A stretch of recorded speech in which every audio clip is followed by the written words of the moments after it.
Hello and welcome to the Coaching Crowd podcast with me, Jo Wheatley, and my friend and co-host Zoe Hawkins.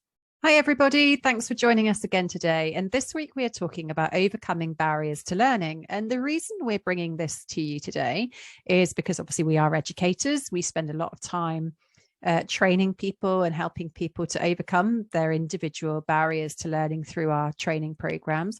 And also coaching is about helping people to overcome the barriers that they may have in their own personal learning journeys so that they can go on to achieve their coaching outcomes. So I'm just going to share with you some of what the barriers are that we see and some thoughts and ideas around supporting people to move through those. So where would you begin, Jo?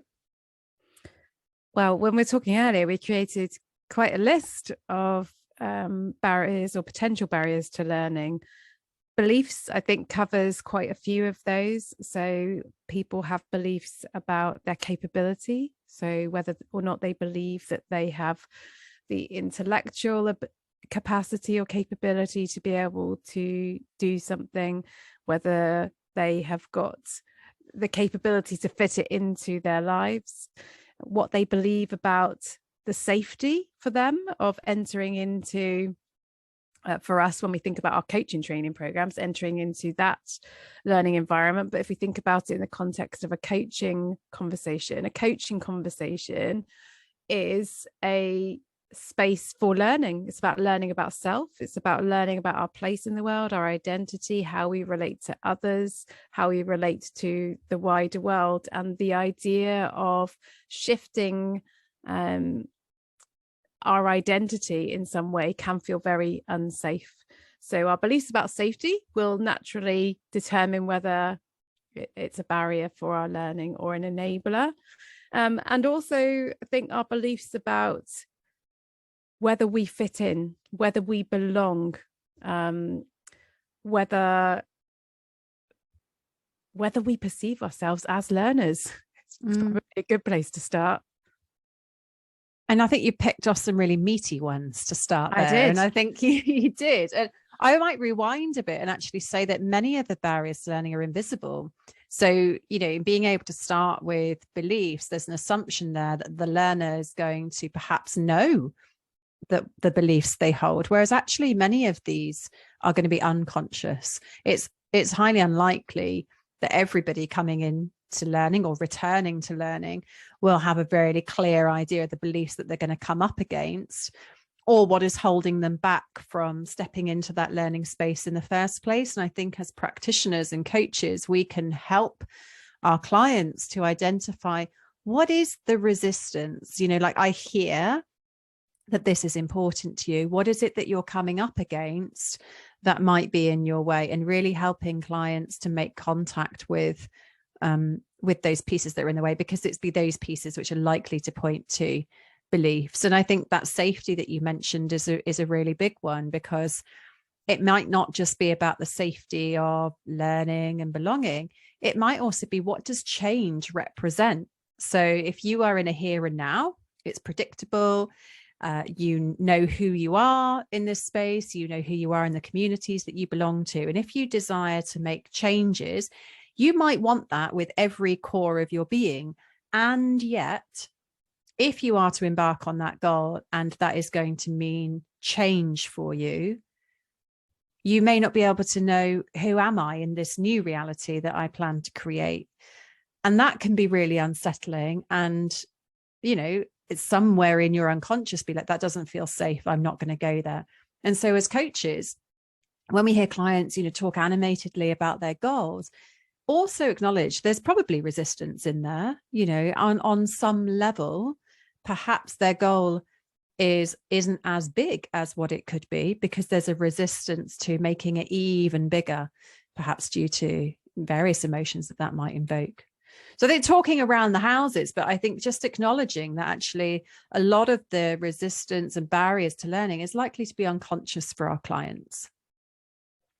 And they're not necessarily facts. So they're not necessarily real. They're often perceived. And that sometimes is about what we believe other people's perceptions of us would be if we were to commit to working with a coach or to training to be a coach, for example, and would we still be accepted and fit into our social circles if we were to do this. And I think related to that is sometimes we have a feeling inside us, which is, and I think, when it comes to doing a coaching training program, which we know is personally transformational as well as professionally transformational, is a underlying belief that I know that if I do this, lots of other things are going to change in my life, because it's quite likely that I will resign from my job, or that I will put greater barriers, or boundaries rather, in my life, and some of my relationships will change. So by making this decision, I'm also making a number of other decisions in the short, medium and longer term, and that could feel overwhelming. It could feel really exciting. So again, that line between whether something is a barrier or an enabler really depends on what we believe to be the truth and the consequences related to that. And resistance shows up in terms of learning in different ways. So, on our coaching training programs, sometimes the resistance shows up in almost like a rejection of the learning that's on offer because it doesn't feel safe. But that may also be part of the individual cycle of learning, that resistance is for them a part of that process. And there's a whole emotional flow that goes around that for them. And, sometimes resistance might be staying quiet. It might be, actually fitting in, making a real effort to fit in and not speaking up with the thoughts or the questions, and enabling the true potential of the learning to occur. Yeah. And what you've just left me with there in terms of thinking is that withholding. What resistance can be about, withholding. And sometimes that is about not asking for help, so recognizing that, okay, so let's say you engage in learning, either engaging with a coach or engaging on like a training program like we run, recognizing that you're struggling, but withholding that information, trying to keep up with perhaps the peer learners or expectations that you feel are set upon you, because if you felt that you were to ask for help, that somehow you would have failed or you wouldn't belong, or whatever story that you might tell yourself that fits with that. And that's often about safety and protection and acceptance and things. But I think there's lots of examples that I can think of on our programs where when people do recognize this is hard, I could really do with some additional support, and they reach out for that additional support, and it is met by us in a very welcoming way and with full unconditional acceptance, that the relief just sort of floods through their whole being, and finally they can relax in and enjoy the learning experience in the knowledge that, of course, their needs are valid and their needs can be accepted. Yeah, sometimes that fear of failure or fear of not being good enough is what stops people from either engaging in the learning or completing the learning.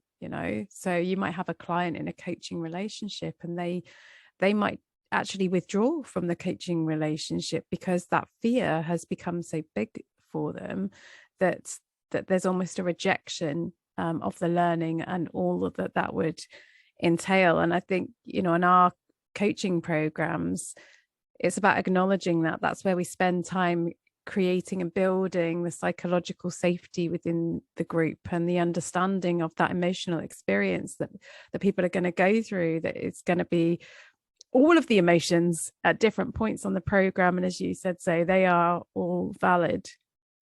There's lots of barriers, I think, to learn. When I think back, like I've always been very fortunate in the way that I approach learning.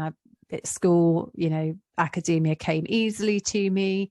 I didn't have any, additional challenges. And I think that when you have that, it's easy to forget that not everybody experiences learning in some way. And so as an educator, you and I have had to work very hard to make sure that our programs are accessible and are adaptable to the need, to the various needs of people. And that can be needs from neurodivergence through to actually not having been in formal learning for 40 plus years, and that that distance from when you were last in contact with formal study can be a barrier in itself. And I think, for us and all other training providers out there, it's a responsibility on us to reduce the barriers as much as we can, to enable people to access learning when they are in a place where they're ready, willing, and able to.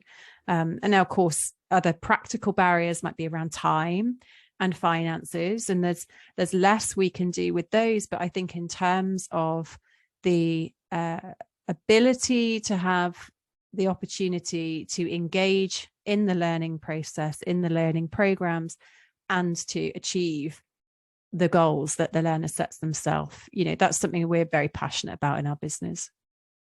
Well, I think it just underlines the reason that we got into coaching in the first place, really, which is around enabling people to be able to design and achieve the lives that they want to achieve, and to have hope within that, and accessibility is a fundamental part of that. So that's why we're also so passionate about that.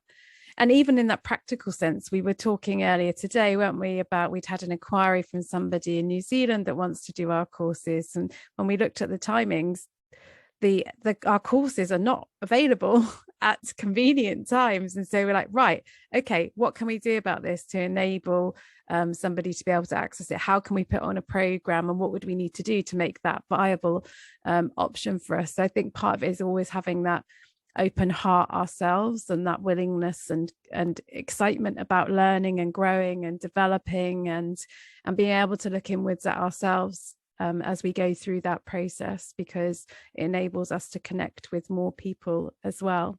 Yeah, and actually, that it reminds me, it was probably midway through this year, maybe early part of last year, where somebody contacted us to say, your show notes are great, but actually I'd prefer a transcript of the podcast, because I'm hard of hearing, I can't fully access your podcast. The transcript really make it better for me to be able to follow along whilst I'm listening. And so we were able to adapt, to get the transcripts, and now the transcripts of the podcast are available. And I think it comes from a place of, do you know what? There's always more that we and other coaches and other business owners can do to open up accessibility. And it's brilliant when people ask for things, because yes, we can take a personal responsibility to open up access, and also acknowledge that we don't have full awareness of everybody's needs. So when people really dig in and own their needs and make those requests, as you said, we meet them with an open heart and an open mind. And I think as practitioners and coaches, it's useful to have that lens when we engage in, whether that's a group program that you're running or it's a one-to-one session, is actually what can we do in order to overcome the different and varying and vast barriers to learning. And for each of us as practitioners, that might look different. Trauma can also be something that can be a barrier to learning for people, and that's something that the individual may be aware of, or it might be something that is new for them. And that's about how they've experienced something, rather than focusing on like the cause of that. And so if people have had a bad experience, for example, in education, in their upbringing, maybe they've experienced bullying at school, or maybe they've had a teacher that used to pick them out, or they felt exposed in that kind of setting in that way, that can become a barrier, because when they think about learning again, that's something that is associated with that. So being able to identify that, and then whether that's about reassurance, developing a good relationship, lots of contact with us, let's say, as the facilitators, and needing more reassurance and contracting and safety building in. Or maybe it's something that somebody's like, actually, I want to go away and work on this is a goal for me to do this, but I recognize this is something that I need to work on in order to enable me to come and access this. I remember when Zoe and I met when we were doing our masters, and obviously we had to do a dissertation, and I'm somebody that academically appears to achieved or has achieved good grades, etc. But when it came to doing that dissertation, it was panic I felt just incapable of doing it, complete and utter mental block, tearful, thinking, how on earth am I going to do this? And then when you put that alongside the, but this is what, you know, people would expect of you. And, you know, the inner scripts maybe are, I must do well. And what that took for me was to be able to have a conversation with the course tutor, which felt like a massive thing to do, to be able to say, or to have to say, I don't know what to do with this. I can't do it. How do people do it? You know, and knowing that I couldn't say it in any other way, then actually I'm terrified right now. And then actually just very simple, very kind-hearted program manager said, look, Jo, you don't need to create anything new. And I'm like, but this. And she's like, you don't, you just need to add one extra thing. I'm like, really? Are you sure? So if I did this, would that be enough? Yes, absolutely. Like, oh, okay, fine. I can do that. Off I go. Yeah. Shout out to the wonderful Beryl Badger, who is a wonderful course leader. And then you went and bagged yourself an award on that master's program as well, didn't you? Yeah, but it was a real, I experienced that as a barrier. And sometimes it's also when people have this narrative of being high achievers, that it can be frightening to engage and put yourself into a new field of learning. Because when people come to coaching, often it feels like it's in a bridge, you know, they're going off in a new direction now, so back to not knowing anything. And part of the reassurance we give is that everything that you've done and that you've learned is relevant to the learning that you're about to engage in now. So I think, you know, back to what we talked about before, it's about, as an individual, being able to really connect into what are your needs. And I think as adult learners, we need to recognize we still don't know our own needs, many of us as adults, yet there seems to be an expectation because we are adults, we will know what we need. And I think it's important to say that it's also okay if you don't know what you need. And if something shows up for you at any point, whether that's on coaching training with us or in a coaching relationship with me or you as an individual, of course, it may be new information for you, maybe new information for us. Let's have a conversation about it and see what the possibilities are for us to be able to create something new. And then it goes from being fearful to being exciting. Yeah. And I think the other end of the continuum, we see a lot of learners who didn't have brilliant schooling for whatever reason. And they carry with them the bag of, I'm not a good learner. You know, I do not do well in assessments. I do not write well enough. The quality of my writing isn't of the standard. And, you know, I was working with one of our learners very recently on their first assignment for our coaching qualification. And when they achieved the pass that they needed for that qualification, they were able to shed like a whole history of that story that they were telling themselves, because who we are as resourceful adults is not the same person that we were as, you know, a struggling teenager, or, you know, or somebody where we were, you know, we were who we were, but we were in the wrong environment. And now we are who we are, and we're in a different environment. We've chosen to be there, and it's in a topic that we're passionate about. And your learning self, if you like, can experience that and perform in a very different way when you're at choice with how you want to approach that. And there's something you said a few moments ago, Jo, around, you know, obviously the trauma and different barriers that people experience. And I think as if we take the commercial aspect back in, so as practitioners, when we're looking to tell people about our services, so obviously a barrier, maybe they don't want to make that engagement in the first place.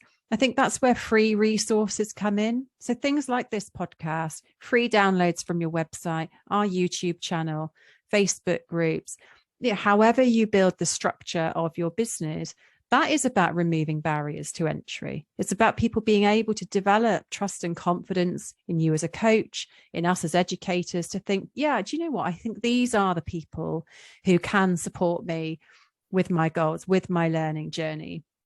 I'm building more and more confidence each time I make contact with, you know, their podcast, their Facebook group, their free resources, whatever it might be. So it's not all about marketing and sales funnels. It's not entirely about that. It's actually about building the relationship from the early outset, giving people the trust and confidence in you so that they can overcome the barriers that they might have to making that initial contact. And we don't approach this from a we have all of the answers perspective, because we don't. Each individual is completely unique. So what we simply say is that it's our job to help you get over the line.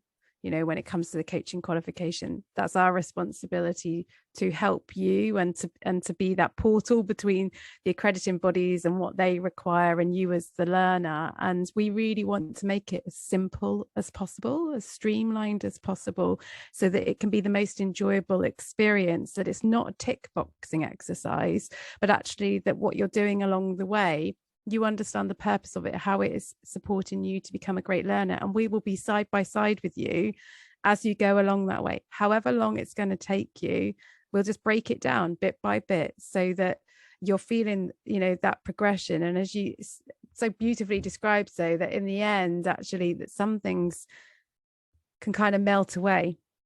So actually that